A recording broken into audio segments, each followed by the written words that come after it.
Hello and welcome. Assalamu alaikum. I'm Kashif Shahzada and I'm joined today for this special live stream from California by Lee Weissman, who is a Jewish educator and an interfaith activist and who is causing quite of a stir and a lot of interest through his social media activism. Very famous saying by a Swiss theologian, Hans Kung, goes like, there can be no peace on earth until there is peace among religions, and there can be no peace among religions unless there is dialogue among religions. So we see the importance of this today, and Jewish and Muslim communities have a very urgent need to enter into a dialogue, to build bridges with one another and to break misconceptions of understanding. Mr. Weissman, before I go on and, we can talk about a lot of things of common interest, may I firstly ask you, you go by the name of Jihadi Jew. Now, I'm in Pakistan. Obviously, you are in the US. In this part of the world, when we say somebody is a jihadi, we use that term. We can, have a connotation that the person is a dangerous guy. He's a militant. So, are you somebody, that one should be cautious of, or what sort of a jihadi are you? Okay, nobody should be afraid of me. So I used that name because of the spiritual connotations of jihad. Jihad, of course, means struggle, and it can mean armed struggle, but it can also mean spiritual struggle. And of course, there's the famous hadith in which the Prophet Muhammad, peace be upon him, calls it the greatest jihad. Right? Is the jihad against oneself, and the jihad against one's lower nature. So I think this is a very powerful idea. I think in faith, it's certainly something that's part of Jewish spirituality. Also, is this idea that we are in a constant struggle with our own lower nature. And for me, honestly, I'm no great spiritual adept. I'm no great master. I'm no brilliant rabbi. The one thing I am is a struggler. I'm a person who really works hard. I strive hard. I fail a lot. I succeed sometimes. And so for me, when I speak, I kind of speak from that perspective. So for me, it seemed like a perfect match. And also because I think for, especially in the West here, a lot of young Muslims kind of have come to relate to the spiritual jihad very powerfully. And that word, always has those connotations. And I wanted to kind of make my contribution to kind of raising the question and having that discussion about what the word means and what it and how they're using it. Okay. So, Mr. Weissman, where did your journey start from? I understand you're from the Ukraine and you migrated to the US. I'm from the United States. I was born in the United States. Okay, sorry. Yeah. The Ukrainian connection is that every year I go on pilgrimage to Ukraine for Jewish New Year. And that's because it's the grave site of a famous rabbi, and his followers, gather there every year. So where did my journey begin? So I grew up in Philadelphia, just outside of Philadelphia in the United States. My grandparents were from Europe. They were from Romania, Bessarabia, for those people who know that region. And I grew up kind of a normal suburban kid. I was not raised in a religious home. I became religious as a young adult. That's my story. I actually did my PhD work in South Asian studies. I lived in Chennai in South India. And that's actually where I first became kind of associated with the Muslim community. I was very close to a Sufi teacher actually in Chennai. And that's part of what inspired doing this kind of interfaith work, is that I felt very comfortable kind of moving in the Muslim community. Right, right. That's really interesting. And are you able to speak Hindi as well and talk in Hindi? I speak a little bit of Hindi. I speak Tamil almost fluently. Okay. And Hindi, I speak, from watching TV. Somebody Right, gave me right. the TV, and so the only thing in those days, Doordarshan was like almost 100% in Hindi. So when I was bored, I watched that, so I learned a little bit, and I also studied a little bit of Hindi also. I take it that Tamil food is very spicy. How did you cope with that? Thank God I have a very spicy palate. So All right. the hard part was coming back and trying to eat American food because it didn't taste like anything. I kept adding chilies to everything. So I still eat very spicy food, actually. Right. Now, talking about food, Muslims and Jews have dietary laws. Muslims have Right. halal. If they are eating meat, then that meat has to be slaughtered by severing the jugular. And Jews, I understand, also have kashrut laws or kosher. And our food is common. Like like we are told as Muslims that it is permissible for you to have kosher food, and as long as there's no wine in it. Right. Is it reciprocate?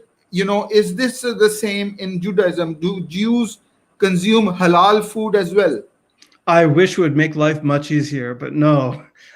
We do a lot of extra things especially when it comes to meat. We do a lot of extra things to it. So the meat is drained of blood and salted, and so it's inspected certain ways. So our process is a little bit more complicated. So whereas our process kind of will satisfy the needs of halal, the needs of halal don't necessarily satisfy the needs of kosher. So no, but I mean, one thing I think most kosher consumers are always happy when you see Muslims in the kosher butcher. I don't know. It's very. I've had some of my nicest conversations. Years ago, I was in the supermarket, and a very beautifully dressed, wearing a beautiful salwar kameez, a Pakistani gentleman walked up to me, a beautiful beard. And he walked up to me and he said, "Excuse me, are you Jewish?" I said, "Yes." He says, "Please explain to me how chickens are made kosher." And also I explained the whole process, and he said, I said, he asked me, are they considered to be halal? And I said, well, it depends who you asked. I said, I happen to know a Pakistani imam in London. I called him on my phone. They had him talk to him. Right? And he discussed all the issues, and they asked me a few questions. And he said, "Okay," and he was so happy because he actually had chicken to eat. So he gave me a big hug in the middle of the supermarket. So it's good that we can bond, and thank God. I mean, it's easy for me to have, of course, Muslims to my home because I can't make kosher food.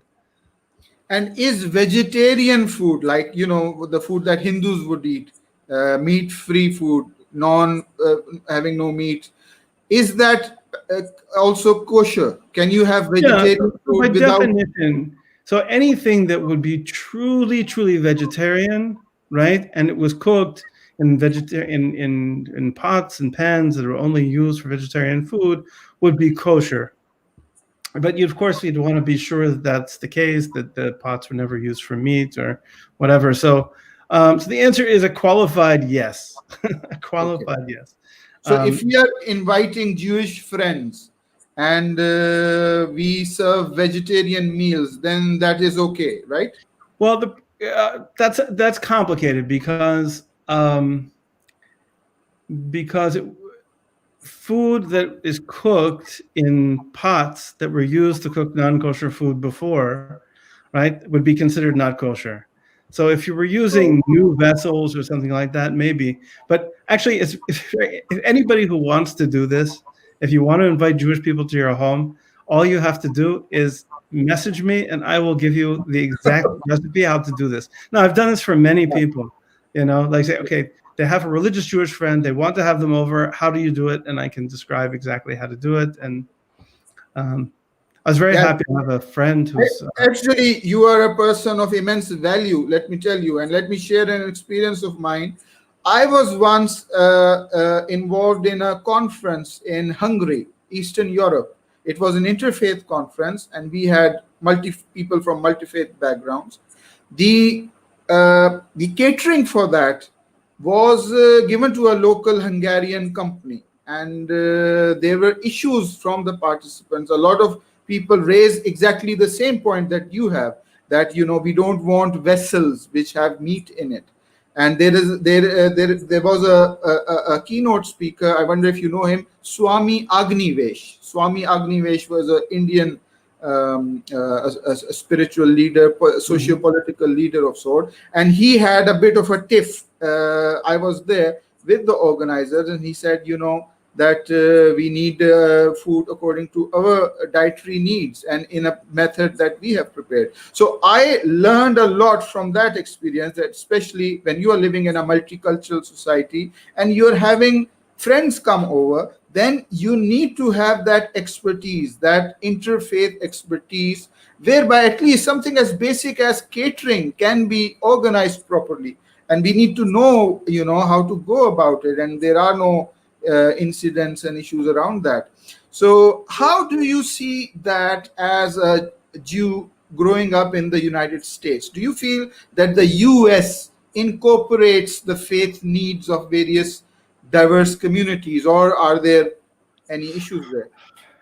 I would say no. I mean, it's funny you should talk about whenever I've been to any kind of interfaith, whatever, they never actually get this right. I mean, it doesn't seem that hard. I mean, because I can do it in my home, it's fairly easy for me to figure out, okay, if I were to have, for example, a Hindu Swami, right? If I were to have a Hindu Swami in my house and a Muslim and me at the same time, I could figure out how to feed us.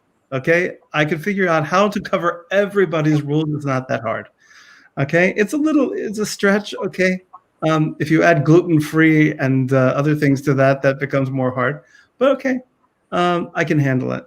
But somehow or another, in these things, they never get it right, which is really a pity, I think, because hospitality, being able to eat together, and being able to sit down and enjoy time together like that is very, very powerful. And actually, my experience has been, listen, I've gone to things and I haven't been able to eat, or I've had my own food with me, or I've just eaten bananas. But sitting down and eating my banana with somebody else who's eating whatever they're eating and talking and everything is also good. I mean, and that's also, I think it's also good to learn to be, these things happen. Don't throw a fit, eat a banana, have a good time. And, bananas and dates. I often go to like interfaith iftars and I can't eat anything but the dates. Okay, dates and water is very good. People in the desert live on it. So it's good enough for me. Yeah. Okay. Now, looking at Jewish and Muslim interactions, is it correct that we both have the same concept of God? Do we have the same monotheistic concept of God? I would say exactly. Okay. So we have a common understanding of God, and I understand that the Jewish Shema goes like, "Hear, O Israel, your Lord, your God is Lord one." Our God, the Lord is one. One. And unity of God is, beyond question, and the Jewish arguments for the unity of God very much parallel the Muslim arguments. So there's reasons for that also, because Jewish scholars and Muslim scholars were in dialogue with each other long before, in the Middle Ages, in Andalusia and other places, even in Egypt, other places, Jewish and Muslim scholars were in dialogue with each other about philosophy. And so when it comes to the basics of things like, the unity of God, the nature of prophecy. Maybe not difference about who's a prophet, but the nature of prophecy, there's actually not much disagreement. So I think there's Maimonides, who was a medieval Jewish scholar, published 13 principles of faith, and I think Muslims agree with 11 of the 13. So I think I think we only disagree on 2 of them. Okay. And coming to prophecy, now Muslims also believe in Nabiyin, and I Right. believe in Hebrew the word is similar, Nabi. Yeah. Is a prophet chosen by God, or is he somebody who earns that status? In Judaism, what is the view in Judaism? In Islam, it is that the prophet is chosen by God. He does not become a prophet by his own efforts. He is chosen. What is your view on prophecy? Right. So there's a difference between, so there are 2 kinds of prophets. Okay, there are ordinary prophets, and then there's the law-giving prophet. Okay. Right? So Moses as the law-giving prophet, right? As the law, and I think that would be kind of the roughly equivalent of in Arabic of Rasul. In fact, when in the Jewish books that are in Arabic, he's referred to Moses is referred to as Rasulullah, right? As the messenger of God. So at that level, he is chosen by God, right? Now, other prophets may be chosen by God, and there may be some preparation on their part too. So this isn't actually an argument and a discussion. So, for example, Maimonides, one of the medieval scholar, says that yes, there's a kind of preparation that a person has to undergo in order to become a prophet. God may choose you, but he's not going to choose just anybody. He's going to choose somebody who has prepared themselves spiritually, who has purified themselves in order to be able to receive prophecy, right? So while God does choose the person, that person has to be prepared in some way. Okay. And concerning scripture, now Muslims also believe in scripture. They believe in the Quran. The Quran has references to the Torah. It's an article of faith for Muslims to believe in the Torah. I was having a discussion with a rabbi. I wonder if you know of him, Rabbi Ben Abramson of Tel Aviv, who is also very active in the interfaith dialogue with Muslims. Yes. And I posed him a question: what is the Torah? Where does it begin and where does it end? He gave me an answer, if I remember correctly, it was many years ago, that the Torah is the 600 or so commandments in the first 5 books of the Hebrew scriptures. But I have also had other views. Some people say that the Torah refers to the entire body of Jewish law. What is your take on what is the Torah? So first of all, the word Torah is used in 3 or 4 different ways. Okay, we use the word in different ways in different contexts. So, for example, the written Torah, and I'll distinguish between written Torah and oral Torah. The written Torah has 3 parts to it. Okay, the written Torah has 3 parts. The first part is called Torah, right? So it's Torah, Nevi'im, the books of the prophets, and Ketubim, like Kitab, right? The books, meaning these are extra writings, things which can include things like the Psalms, for example, right? The Psalms of David. So we can use the word Torah to refer to that first section of the written Torah, which we call the 5 books of Moses. Okay, the 5 books of Moses. So that's one meaning of the word Torah. The word Torah also means, of course, all 3 of those books together, right? Properly, it's called Tanakh, Torah, Nevi'im, Ketuvim. That's kind of an acronym. But it's often referred to as the written Torah, Torah Shebekitav, or the written Torah. Then we can also refer to we believe that when Moses was up on the mountain, he received not only the written Torah, but he also received all the explanations for the written Torah.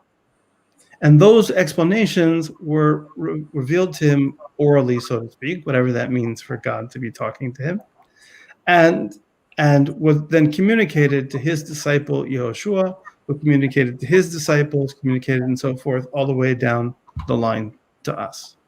And encoded, and finally in the first century, some of that was written down in the form of the Mishnah and the Talmud. So sometimes when we refer to Torah, we're referring to both the written Torah and the oral Torah, that which was revealed in a book and that which was revealed as the explanations of the book. And beyond that, Torah can also refer to all of the literature and all of the thoughts that grows out of that, meaning the books of philosophy and the books of law and the books of stories and explanation and moral development and all of those things. All of that can be used as Torah. So when a person says, I'm an expert in Torah, I don't know who would say that, but instead a person says, I'm knowledgeable about Torah, it could mean that they're knowledgeable about a whole range of things, not just the book, not just the book of the Torah, or the books of the Torah, or even the written Torah, but also the oral Torah and all the literature around it. Okay, now the Bible here in Pakistan and also the rest of the world is largely promoted by Christians. Yes. And my first-hand experience of the Bible, when I came to study it, was also through Christian missionary efforts and publications.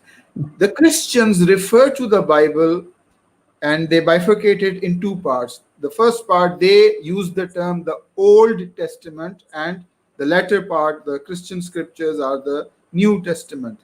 Is this terminology acceptable to Jews? Would Jews use the term Old Testament for their... Never. What is the term that Jews say? Yeah, please. Never. I mean, no. We would refer to. I personally refer to, when I'm talking to Christians, and I speak to Christians very frequently. I will refer to it as the Hebrew Bible, as opposed to the Greek Bible or the Gospels. But yes, no, we never use Old Testament, because that's a theological. The theology is that there was an Old Testament that was replaced by a New Testament. There was an Old Covenant, now a New Covenant. We don't believe that there was a New Covenant for us. Okay.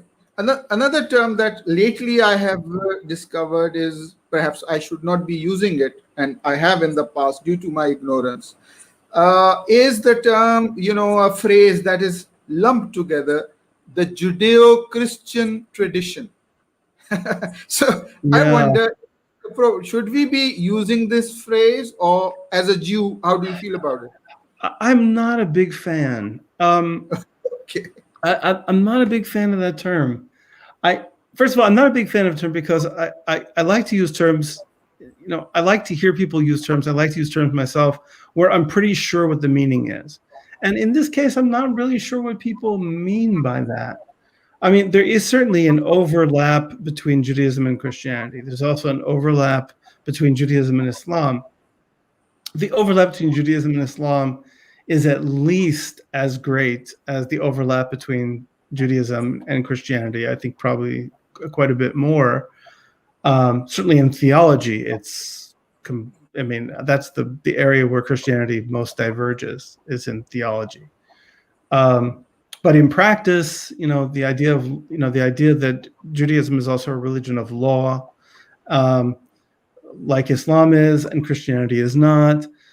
So I don't think the term really does a lot of good. In America, it's used a lot, and it kind of has a political connotation. It's the white bread conservative American culture, which is based somehow on the Ten Commandments and based on Christian morals and so forth. And I'm not sure it's very useful. Okay. So we've discussed the unity of God and we have an agreement. We have discussed prophecy. We have touched upon scripture. What about afterlife? What is the Jewish concept of life after death? And like we Muslims believe that, life is not what there is. Once you die, then you will receive the wages of your actions. There is the concept of Jannah, paradise, and Jahannam, hellfire. What is Right. the Jewish concept? Well, okay, this is a complicated question because Judaism has a number of theories about what happens after death. First of all, one thing I will say is that we definitely believe that there is a life after death. There's a kind of a rumor, largely based on a movie by Woody Allen, a great American Jewish film director, where he has this conversation where he says Jews don't believe in an afterlife, and I think that some of the more liberal streams of Judaism kind of maybe hold that way, but traditionally, certainly Jews believe in an afterlife. The question is, what happens in the afterlife? The Torah itself doesn't talk a lot about it. In fact, almost talks about it not at all. The Talmud expands on it and talks about the concept of Gan Eden. Okay, so Gan is Jannah, right? You just have to remember the G and the J. It's like we're Egyptians. So Gan is Jannah. So Gan Eden, the Garden of Eden, as a kind of paradise, and Gehenna, right, which is Jahannam, right, as a kind of hell. In general, we understand hell to be a temporary state, meaning to say that after a person passes away, they will need to go to Gehenna, to a hell, but it's really a kind of purgatory to be purified, Right. and it's certainly a different conception than either the Muslim or the Christian conception of hell. Now, many Jews also believe in reincarnation, All which right. means that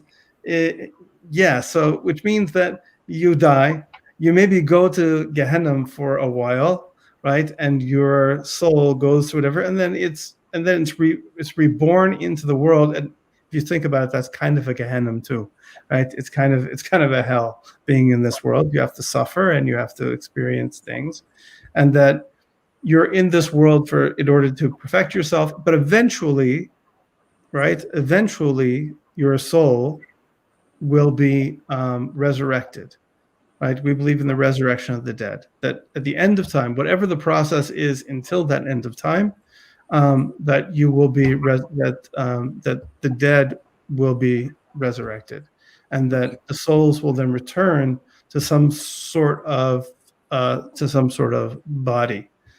We believe in a physical resurrection. Okay. But there's a lot of discussion about what happens, what doesn't happen. I think that one of the differences is that Judaism does not spend a lot of time on this topic.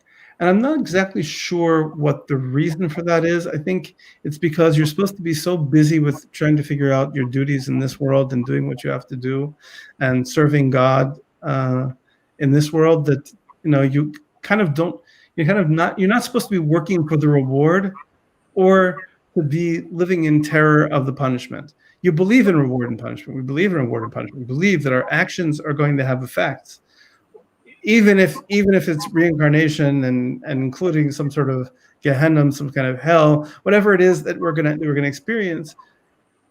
Still, we're not supposed to be working for the reward. We're supposed to be serving God out of love and awe of God, right? Not because we're afraid of hell or not because we're eager for heaven. And what is the means of salvation? How do we achieve that, ideal state of success in afterlife? What is it one is supposed to do? Like in Islam, we believe you should have faith in God and you should do good works. What is the concept in Judaism for attainment of salvation?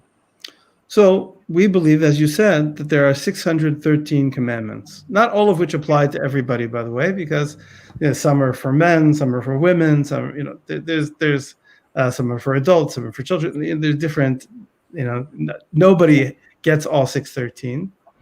But those commandments, and some of those commandments are, right, some of those commandments are also intellectual or emotional commandments, right? There's a commandment to love God, right? There's a commandment to know God, right?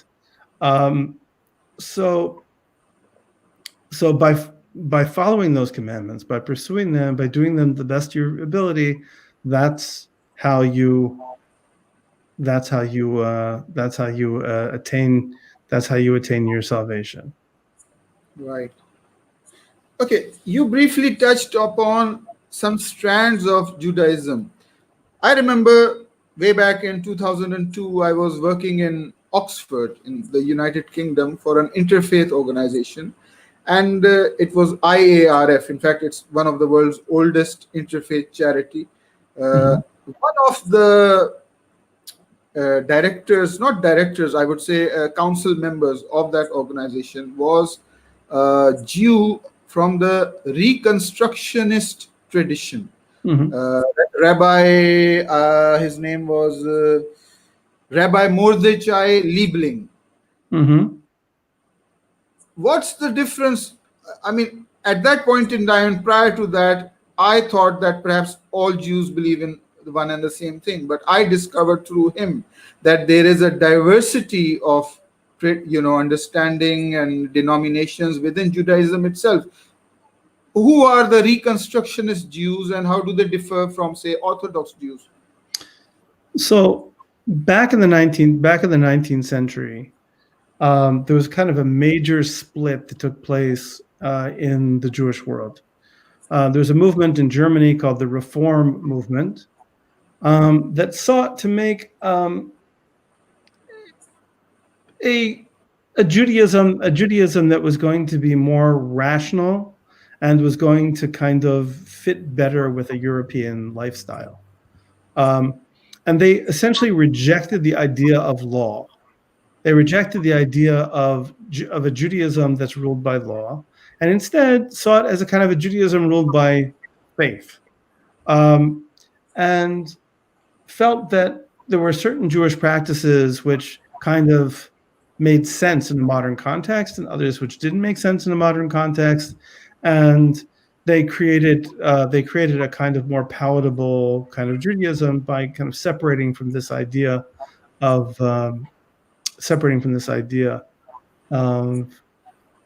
law. So as a response to that, a movement arose in the United States called the conservative movement. And the conservative movement looked at the reform movement and said, listen, you guys have gone too far. You're right that Jewish law has become too kind of bound by these orthodox thinkers. So we're going to try to create a more responsive Jewish law, right? A Jewish law that's kind of more comfortable in the West, and that is going to kind of work better in the American context. So from that, so the conservative movement for a while was actually huge in America. It's not so big anymore, but it was quite huge in America. From the conservative movement, there was a thinker by the name of Mordechai Kaplan. And Mordechai Kaplan felt that, and this is I'm sure that somebody will correct me on this. The way I read Mordechai Kaplan is he had two basic problems. One was that conservative Judaism did not address the idea of God. And he said, look, God, as understood by both Orthodox Judaism and conservative Judaism, is too primitive, right? It's too personal. It's too, right? We use the he pronoun for God, right? God, we use all these anthropomorphisms, where God is described in human terms as having a hand. Torah does that, right? Or, we make God sound too human. He says that's a primitive kind of conception of God, and God really should be understood as as a more impersonal force, as a force in history and a force in nature, but not in such personal terms. So he said we need to rethink about how we think about God. That's what he's reconstructing. The other thing he's reconstructing is how we think about law. And he says, look, he says, what makes something authentically Jewish is not a legal process. It's the will of the people to do it. It's that the people themselves, right, the people themselves, the Jewish people established as God's people, so to speak, right, make something holy by their doing it. And so tradition, right, law gets, as he said, I think he said this, gets a vote, not a veto. Okay. Right? Gets a vote, not a veto. And so they did a lot of innovative things and so on. So the Reconstructionist movement is, a kind of a more innovative, kind of one of the most innovative kind of these movements. Okay. So that's the basic picture. And yes, and there's very big disagreements. I mean, it's you mentioned the surname Kaplan. yes. And on Twitter, I'm connected with a rabbi, a female rabbi, interestingly, Laura Duhan Kaplan. I occasionally read her blogs. She writes on Torah concepts. She's very much into animals. She likes nature, and she's an animal lover. She likes cats, and I interact with her. I was reading her blog, and a couple of very interesting articles came up on Torah studies, and I wonder what your take is on that. She mentioned, on a few occasions that the concepts of the Torah, the personalities of the Torah, as atemporal archetypes, not just as historical figures only. For example, the Pharaoh. Now, the Pharaoh may be a historical figure, but his characteristics also apply to the present world. And I thought that was she was bringing. We have such Quranic scholarship as well. Sure. Where, so are there any, to your knowledge, are there any scholars who interpret biblical figures as not as historical beings only, but as archetypes? For sure, yes. I mean, I would think that's even. I think that's actually pretty normal. There's a lot of scholars who do that, and even to understand the biblical figures, not just historical things, but as archetypes, but also as kind of to represent parts of the self. Even, I mean, certainly everybody has a little pharaoh living inside them. Well, I think that little part of us that thinks that we're God. There's that part of us that thinks that the whole world should kind of like follow, should do what we want it to do because somehow or another we should be in control of it. That's our little pharaoh living inside. So I think that, and I think we all have a Moses, a Moshe Rabbeinu living inside of us. We have a voice inside of us that tells us truth, and sometimes tells us Moses was a truth teller in the harshest way sometimes. That we have a voice inside of it that can also tell us the truth in the most direct ways. So I think that's a good read. I think those are good readings. Now, I'm also connected with another rabbi, female rabbi, Rabbi Ruth Abush Magda. I wonder if I pronounced her name correctly. Now, she's very much into cooking, and she shares things like that. Mm-hmm. What is your take on female rabbis? You have, Rabbi Laura, Rabbi Ruth. I mean, now you're going to get me in trouble. Okay. Well, okay. I'll actually answer this honestly. So the Orthodox world has come out against. First of all, there are today women who are functioning as Orthodox rabbis. Okay, there are people, they may call themselves, they have different titles, Maharat, sometimes Rabbah, sometimes, but they function, but they have the education of rabbis, they function like rabbis, and then there are some communities which accept them as rabbis. And a lot of Orthodox organizations have come out to say this is not okay, and we never did this before, and they're against it. And I have to say that this is a case where I've looked at the issue, and from my understanding of the issue, I'm just not behind these organizations. I feel like their argument is not a very impressive argument. I don't want to get into what the whole argument is, but it's not a very impressive argument. And if that's the best they got, then I don't think there's anything to not permit it. Now, what that means, now, it doesn't change.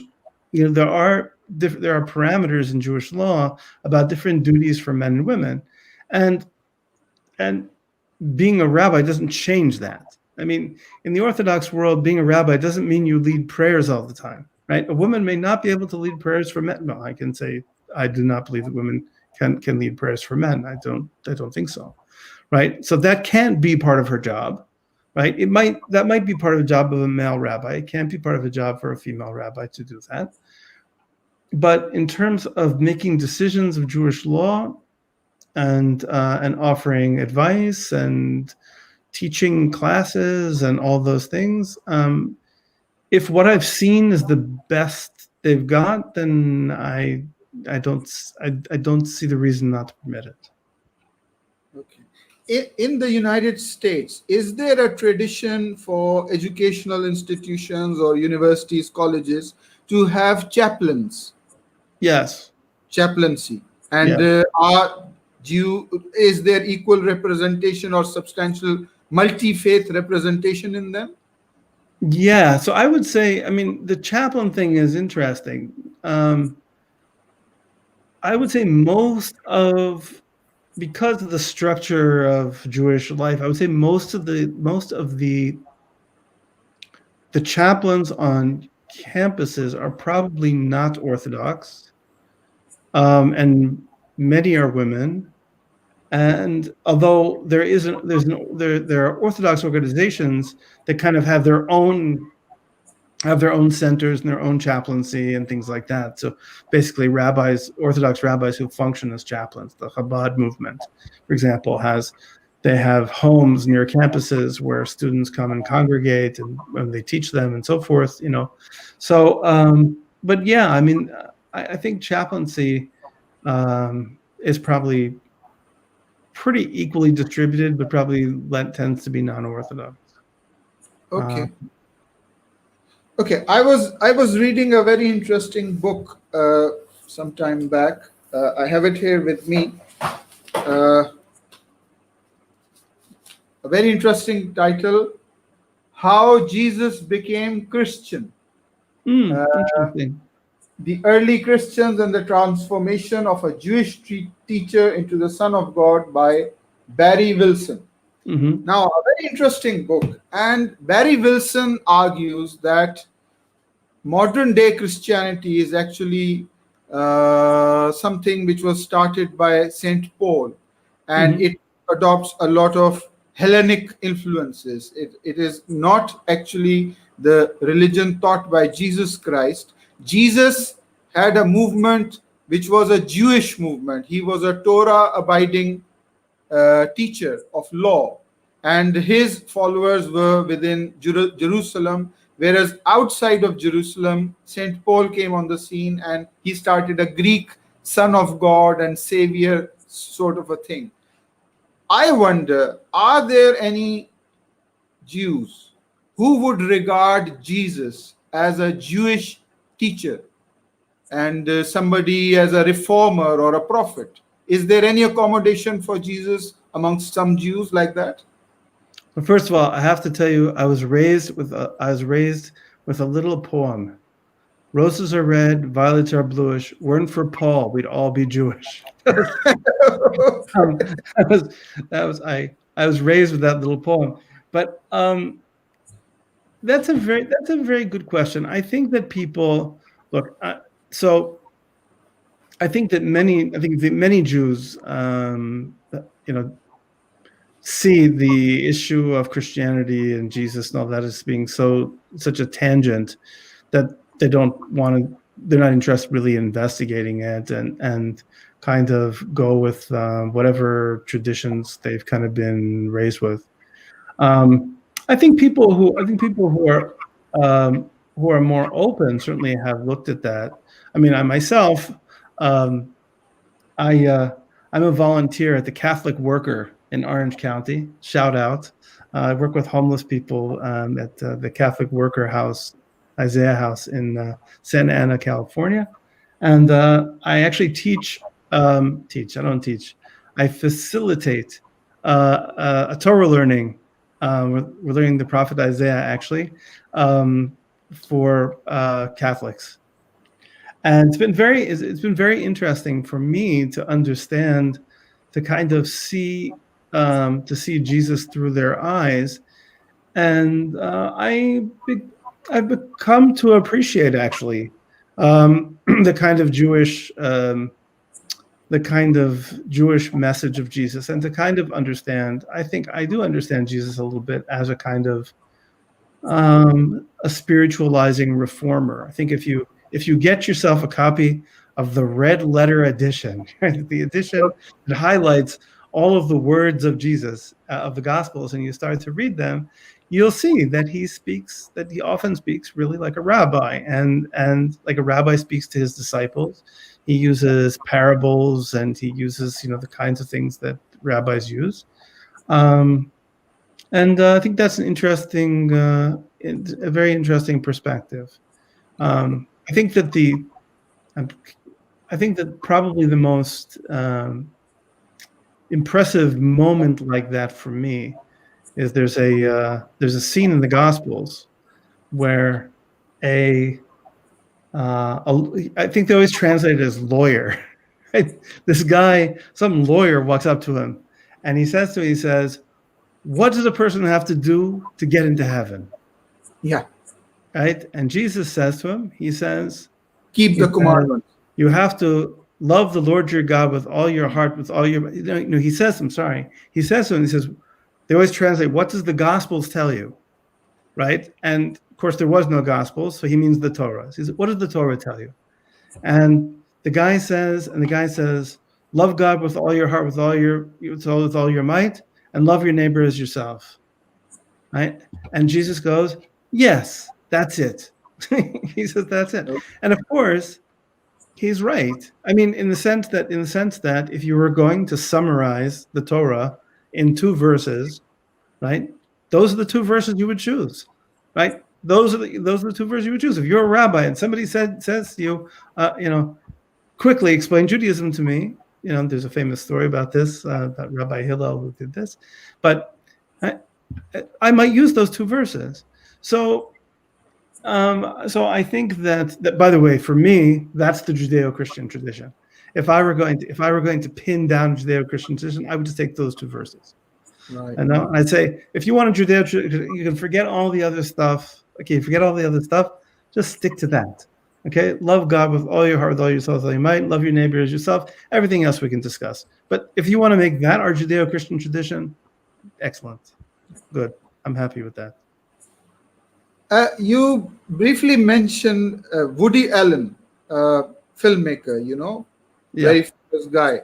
Now, no conversation about Judaism in the United States would be complete without any mention of artists, performers, actors, singers of Jewish descent. People like, I remember when I was young, I grew up in the 80s. I came on the scene in 1974. I'm a child of the 80s. In Karachi, Pakistan, you would very much hear Barbara Streisand's songs. in English speaking households and music connoisseurs, music shops where English music was sold. Barbara Streisand was, she was the epitome of music in the 80s. And recently, she's also released a song criticizing President Donald Trump and highlighting the need for saving the planet and the wildlife. Similarly, you've got people like Steven Spielberg, whose movies are super hits. I remember watching Jaws. My dad took me to the cinema. All the movies that Spielberg releases, we don't miss them. They are super hits here in Pakistan. People watch them, love them. And you've got, the likes of, many other singers and actors. So what is the connection between their world-class art and their faith? Do you see any connection between being Jewish and being a, Yeah, I think so. I think so. I think Jewish life has sort of existed on the edges of Western civilization. And this is true even for I think for relatively secular Jews who connect to their Judaism even through culture, but not necessarily through religion. There's a way in which you're always on the fringe, and being on the fringe allows you to see things that other people don't see. When you're mainstream and you're in it, right? You don't see it. Comedy, for example. Comedy requires you to see something from a different perspective. If you look at comedians, you'll find they always have horrible backgrounds, right? Horrible. Why? Because they were people who were outsiders, and Jews, by definition, have been outsiders. And so as outsiders, we have the ability to kind of look in and maybe see things that other people don't see. Add to that, and I say this proudly, and I hope nobody misunderstands it. We have a tradition of education and an importance of education, which I think is maybe unrivaled by any other people in the world. I mean, we really value education in a way that I think it's very difficult to imagine outside of Jewish life. This is true for religious people. It's true for non-religious people. That there's an incredible emphasis on education. So what you have is now, educated people who are able to kind of look at their societies both as insiders and outsiders at the same time, and that produces good art. But it's interesting, in the Muslim world, it was also true. I mean, if you were to make a list of all the great musicians in the Arab world, right, you'd find a lot more Jews than you would expect, right? In places like Morocco, Algeria, Egypt, many of the great musicians and actors and such people were Jewish, and for the very same reasons, plus also that music was a little bit of a debatable issue as to whether or not Muslims should make music, shouldn't make music, and so one of the solutions was, okay, Jews will make music. But you have one Jewish singer, Bob Dylan, who's been making music since the 50s. Yeah. Oh my God. And he's still around. Oh, but no, Bob Dylan passed away. He passed away. Bob Dylan passed away? Yeah, Bob Dylan passed away, I think last year, I think he No. I hope so. I think so. Oh, I didn't know that. I think maybe I'm wrong. We'll have to Google it. Okay. Well, I hope, what's her name? She's still around. Bob Dylan is actually a great example. Actually, he's a better example than Barbra Streisand. Bob Dylan kind of is I think for many people, is a kind of a paradigm of, here's a person who was very, I think he was interested in spiritual things. Maybe he was involved in Christianity for a while. He maybe explored his Judaism for a while.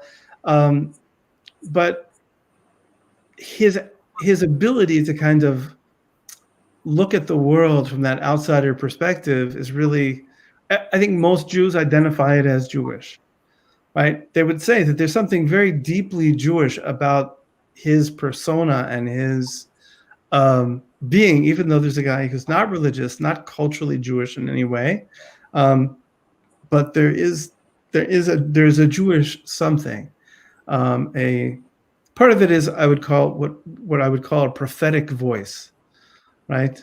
That is to say, this kind of the ability to kind of look at your society and say, no, this isn't right, or to which is what the prophets do. The prophets are looking at the society around them and going, this is a mess, and he was able to do that. I'm a big Bob Dylan fan. Yeah, knocking on heaven's door, right? Yeah. Okay. Well, Mr. Weissman, as we speak, at a grassroots level, I'm a common Muslim. You are of Jewish descent. We are having a conversation, an intercontinental dialogue. I'm in South Asia. You are in North America. As we speak at a grassroots level, there has also been a very monumental development. Some Muslim countries, the United Arab Emirates, Oman, they have recognized the state of Israel. I know we are venturing into contentious territory. I tend to avoid that. I don't want to raise these issues, but it's inevitable. We cannot have a conversation on Islam and Judaism without discounting the issues around Palestine and all that. How do you see these recent developments? And what is your take on Palestinians having a country of their own? Because let me share with you, the pulse on the ground here in Pakistan. If you ask the common guy, the common guy will say, we are with the Palestinians and we want to see a Palestinian solution first prior to any recognition of the state of Israel. And I believe this feeling is shared across the Islamic world. So how do you see these political developments? I don't know much about politics. I'm cautious, but you're right. It is the elephant in the room, as they say, and you can't necessarily avoid it. I'm cautiously optimistic about these developments. I mean, I feel like people who are taking steps towards peace and are headed in the right direction. The opportunity for people to know each other and develop relationships which go beyond yelling at each other in the UN, I think is going to be very good. I think that's going to be. I think it's very important for those relationships to start developing. And I understand. I certainly understand that the Palestinians don't necessarily welcome this. And my hope is that it will be good for them too. I believe that when it comes, I don't have any solution to the Israel-Palestinian problem. The one thing I do know is that we will need some kind of what I will call what they called in South Africa a truth and reconciliation process. There will have to come a time when we discuss what happened in 1948. We have to, in which Palestinians will have to come to understand. This is a quote from a Palestinian peace activist, Ali Abu Awad, who said that Palestinians need to understand Jewish fear and Jews need to understand Palestinian suffering. And there will come a time when, hopefully, there'll come a time when we are able to have those conversations in which we'll be able to, I don't know what that was about, okay?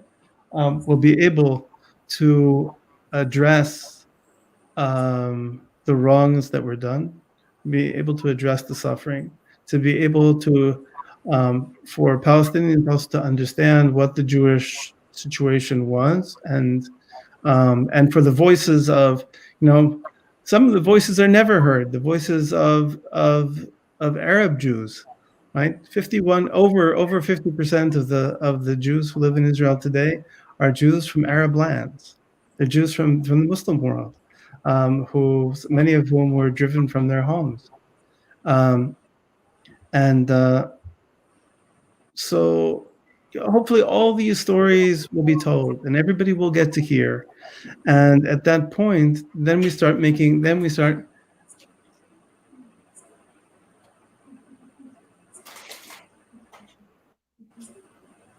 Hold on one second. Yeah, I lost you for a while. Can you hear me? Yeah, I'm here. Sorry. Yes. Sorry, answering your question. So all these questions, all of these conversations have to take place. And saying that confrontation shouldn't take place, and we're gonna hold our ground until solutions are found, that doesn't make sense. It doesn't work in our house. Imagine in your house, okay? You got mom, you got dad, you got the kids, and you say, we're not having a conversation until we make a decision. It doesn't make sense. You make the decision based on the conversation, right? Until everybody's been heard, until everybody understands each other, right? There's no point in making a decision, right? The best we can do is we can make a deal, okay? And we all know the deals are made to be broken, right? The deals haven't worked. When I'm just looking, if you and I are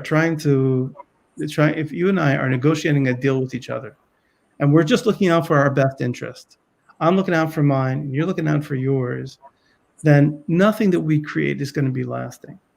It's only going to happen if I actually care about you. And I'm only going to care about you if I know you. And the situation is now, Palestinians don't know Israelis, Israelis don't know Palestinians. They live 20 minutes away from each other, and they have nothing whatsoever to do with each other. And that's not sustainable. So I'm for communication, I'm for peace, and I'm for us really dealing with the realities. And some numbers they're not beautiful realities. They're not. I mean, that's the way it is. They're difficult realities. Right. Mr. Weissman, on that note, we'll call it a day. It's past the hour. It was wonderful talking to you. And I hope we can continue this conversation at a grassroots level. It is very much needed. People like yourselves are very much needed, and we need to carry on with the work that we do. Thank you very much for today's time, and look after yourself and your family. And whenever you wish, you are welcome to Pakistan. As a Pakistani, my humble home is waiting for you. So please do come to Pakistan and do have grace your presence here. So I look forward to that. And thank you very much. Okay, thank you so much. Okay, so with that, on that note, my dear listeners, we'd like to call it a day, and I'm sure that all of us benefited from Mr. Weissman's wisdom and experiences, and we hope that Muslim-Jewish dialogue continues for peace building. Thank you very much for listening. Assalamu alaikum wa rahmatullahi wa barakatuh.